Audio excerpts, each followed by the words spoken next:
பிப்ரவரி 7ஆம் தேதிக்குரிய அனுதின பரலோக மன்னா. அன்பானது பிறனுக்கு பொல்லாங்கு செய்யாது, ஆதலால் அன்பு நியாயப்பிரமாணத்தின் நிறைவேறுதலாய் இருக்கிறது. ரோமர் 13ஆம் அதிகாரம் 10வது வசனம்.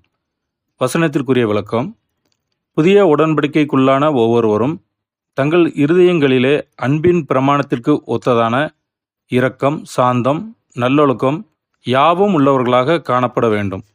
இக்குணலட்சணங்கள் இல்லாதவர்கள் தேவனுடைய பிள்ளைகள் என்றோ அல்லது அவர் குமாரனுடன் ஆட்சி செய்யக்கூடியவர்கள் என்றோ தங்களை கருத இயலாது.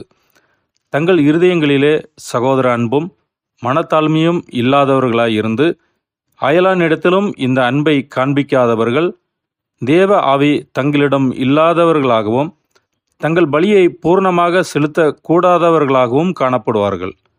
இவர்கள் குறிக்கப்பட்ட காலத்தில் தங்கள் மனமேட்டிமையினாலும் தற்புகழ்ச்சியினாலும் தேவ ஆவியை இழந்து தங்கள் பலியின் ஜீவியத்தில் விழுந்து போவார்கள். தன்னலமான சிந்தை இவர்களை மேற்கொள்ளும். ஆமேன்.